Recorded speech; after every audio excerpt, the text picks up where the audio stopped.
हाँ तो चलिए स्टूडेंट्स, देखिए हम आपको क्लास 8th में एक्सरसाइज 2.2 से रिलेटेड जो क्वेश्चंस हैं हम आपको उन्हें समझा देते हैं।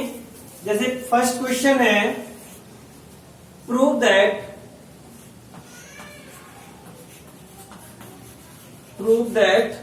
√3 is irrational number.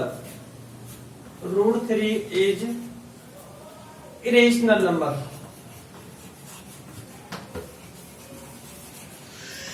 Irrational number. देखिए आपको ये प्रूव करना है कि √3 जो है वो इरेशनल है। तो सबसे पहले आपको समझना है कि what is irrational and rational. Rational क्या होता है और इरेशनल क्या होता है। तो देखिए अगर कोई भी नंबर, जैसे मान लीजिए मैंने लिखा 5.6 और ये P/Q की फॉर्म में हो गया, ये न्यूमरेटर है और ये डेनोमिनेटर है। जिस नंबर को या any number can be form of P/Q, it is a rational number. जिस नंबर को P और Q मतलब P/Q की फॉर्म में लिख सकते हैं, इसका मीन्स है न्यूमरेटर अपॉन डेनोमिनेटर की फॉर्म में लिख सकते हैं, वो रेशनल है। और जिसे P/Q की फॉर्म में नहीं लिख सकते वो है इरेशनल नंबर। तो आपको ये बताना है कि √3 जो नंबर है ये इरेशनल है कि रेशनल है। अभी हमें पता नहीं है इसके बारे में, लेकिन हम इसकी जानकारी करते हैं। क्या करते हैं, देखिए सबसे पहले इसे लेट करते हैं हम। लेट √3 इक्वल टू, ये P/Q ले लिया हमने। आप P/Q की जगह A/B ले सकते हैं, X/Y ले सकते हैं, इससे कोई प्रॉब्लम नहीं है। और हमने यहां पर क्या लिया, ये P और Q एक इंटीजर है। P कोई भी इंटीजर है, Q कोई भी इंटीजर है, और ये आपस में कॉमन फैक्टर नहीं है, इनका कोई भी कॉमन फैक्टर नहीं है। ये हमें लेट करना है। तो हम लिख सकते हैं P and Q any integer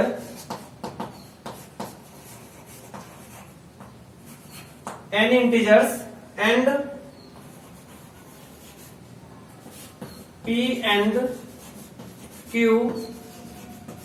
have no common factor।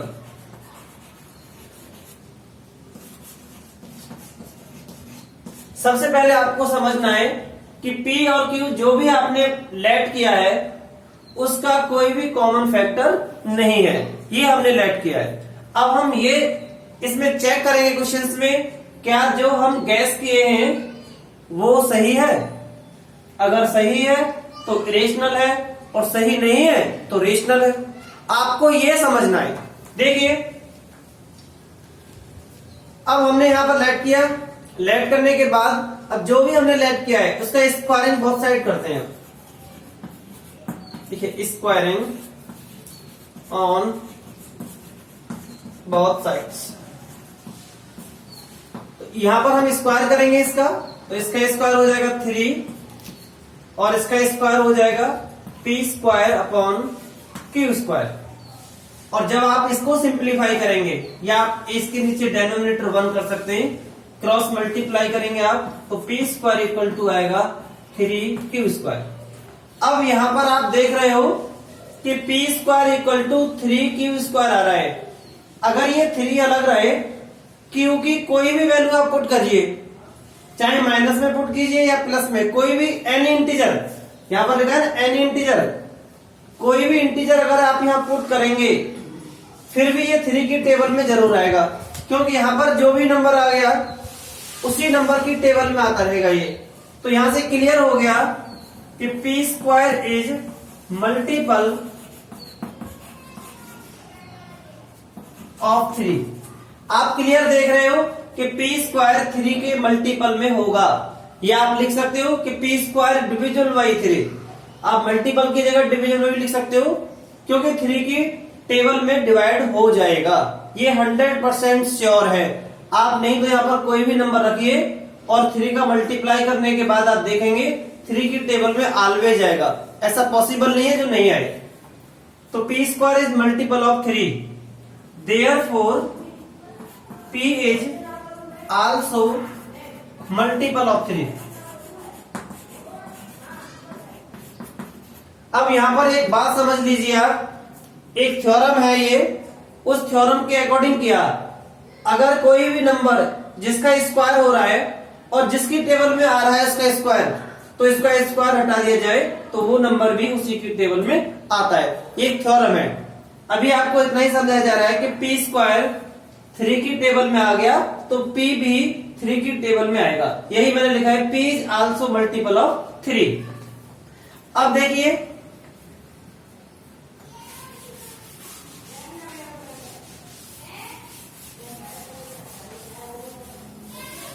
क्या करना है, अब आपको समझिए। P is also multiple of 3, तो P जो है वो 3 की टेबल में आ रहा है, तो आप 3K ले सकते हैं यहाँ पर, या 3M ले सकते हैं, कोई भी लेटर रख सकते हैं, डिफरेंट लेटर रखना है। P और Q आप लेट कर लिए हो, तो इसके अलावा कोई और लेटर आपको रखना है। तो देखिए P इक्वल टू 3K आपको पुट करना है। कहां पुट करना है? जहां पर आपका अभी लिखा था P square equal to 3Q square जो लिखा था उसमें आपको पुट करना है। तो देखिए एक वैल्यू थी, मैं दोबारा लिख देता हूं, P square equal to 3Q square, यह भी आया था। P की जगह आपको ये रखना है, 3K का स्क्वायर हो जाएगा। और यहाँ अब आप ये कह रहे हो कि P की जगह आपने 3K क्यों रखा? क्योंकि हमारे पास आ रखा है P is also multiple of 3। अगर 3 का मल्टीपल है P तो आपको 3K रखना है, 4 का मल्टीपल है 4 रखना है, 5 का मल्टीपल है 5 रखना है।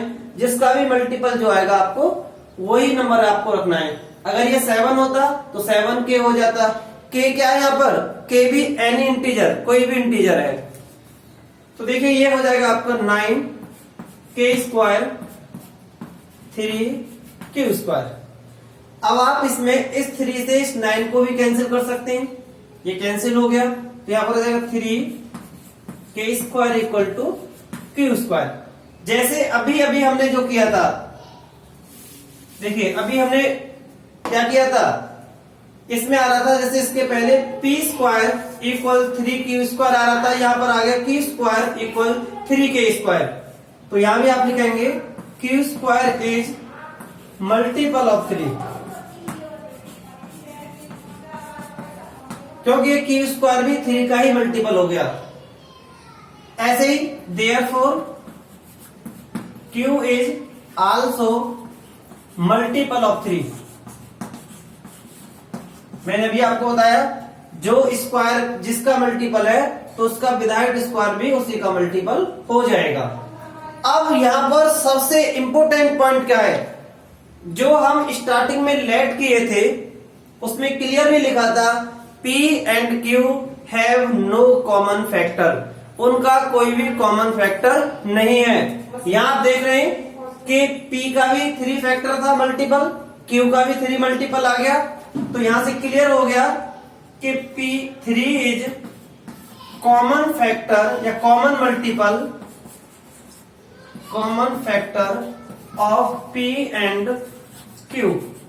अब देखिए हम इसी कंडीशन को अपोजिट कर दिए। हमने जो लेट किया था, गैस किया था, उसमें क्लियर लिखा था कि हैव नो कॉमन फैक्टर, लेकिन यहाँ Q भी 3 के मल्टीपल में आ रहा है, P भी 3 के मल्टीपल में आ रहा है, तो 3 is common factor of P and Q। जो हम गैस किए थे वो गलत हो गया, दिस इज फैक्ट, ये गलत है, मतलब दिस इज फैक्ट, ये फैक्ट हो गया आपका। अगर ये अपोजिट आ गया, फैक्ट आ गया, तो हम लिखेंगे यहां पर hence √3 is irrational number, irrational number. तो यहां से हमारे पास ये क्वेश्चंस करने का जो मेथड है आप समझ गए होंगे। √3 की जगह √5 हो, √7, √11 कोई भी नंबर हो, आप इस बेस पर और जो क्वेश्चंस हैं इनसे रिलेटेड कर लेंगे। आपके लिए मेथड यही रहेगा, इसी सीक्वेंस से आपको करना है, यही इसी तरीके से लेट करना है। आप P Q की फॉर्म को चेंज करके X Y A B की फॉर्म कर सकते हैं, लेकिन आपके लिए सीक्वेंस ये रहेगा, मेथड ये रहेगा। तो मुझे पूरी उम्मीद है कि आप इसे समझ गए होंगे और इससे रिलेटेड जो भी क्वेश्चन है आप उन्हें बना सकते हैं। Okay students, thank you and have a nice day.